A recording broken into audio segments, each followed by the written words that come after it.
بسم اللہ الرحمن الرحیم۔ ناظرین، آج کا پہلا ویلاگ معارف القرآن جلد اول پیج 572 سورۃ البقرہ نمبر 2 اور آیت نمبر 232۔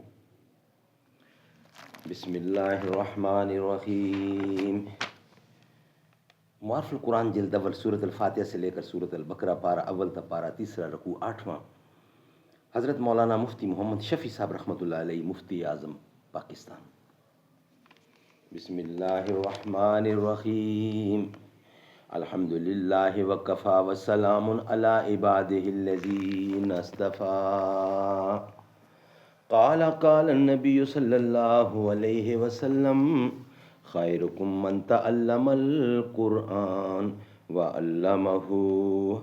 بہترین لوگ وہ ہیں جو خود بھی قرآن پڑھیں، دوسروں کو پڑھائیں، سکھائیں اور لکھائیں۔ آہا، موجود بھی وہ حسن کہیں ہے کہ نہیں، خاتم دہر میں یا رب وہ نگیں ہے کہ نہیں۔ خاموش ہے چاندنی قمر کی، شاخیں ہے خاموش ہر شجر کی۔ ناظرین، ہیڈنگ وہی چل رہا ہے، احکام طلاق کے بعد رجعت یا انقطاع نکاح دونوں کے لیے خاص ہدایات۔ یہ مین ہیڈنگ یہی چل رہا ہے، اسی کا بقیہ حصہ آپ کے سامنے رکھ رہے ہیں۔ ویلاگ نمبر 1 قرآن کریم میں مذکور ہیں، باقی تفصیلات رسول کریم صلی اللہ علیہ وآلہ وسلم کے قولی اور عملی بیان سے ثابت ہیں۔ مثلا اس سے پہلی آیات میں ارشاد فرمایا وَلَا يَحِلُّ لَكُمْ أَن تَأْخُذُوا مِمَّا آتَيْتُمُوهُنَّ شَيْئًا، یعنی بلا کسی عذر شرعی کے ایسا نہ کرو کہ عورت سے طلاق کے معاوضہ میں اپنا دیا ہوا سامان یا مہر واپس لے لو یا کچھ اور معاوضہ طلب کرو۔ اور اس کے بعد کی ایک آیات میں ارشاد فرمایا لِلْمُطَلَّقَاتِ مَتَاعٌ بِالْمَعْرُوفِ حَقًّا عَلَى الْمُتَّقِينَ، دوسرے پارے کی 241 نمبر آیت۔ سب طلاق دی ہوئی عورتوں کے لیے کچھ فائدہ پہنچانا قاعدے کے موافق مقرر ہوا ہے۔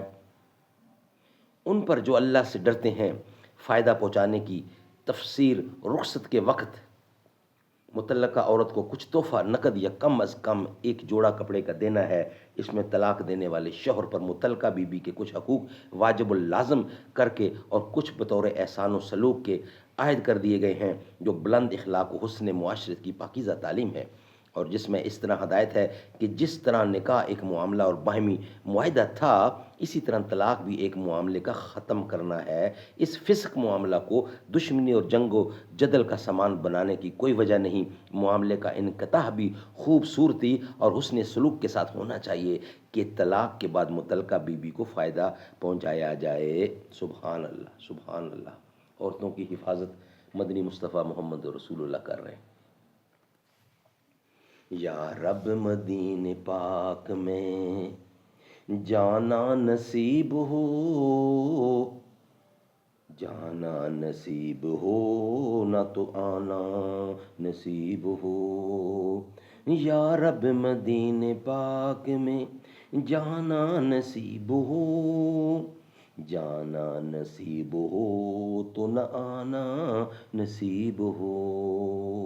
رکھ دوں در حضور پہ جب میں جبین شوق، چوکھٹ سے ان کے سر نہ اٹھانا نصیب ہو۔ یا رب مدینے پاک میں جانا نصیب ہو۔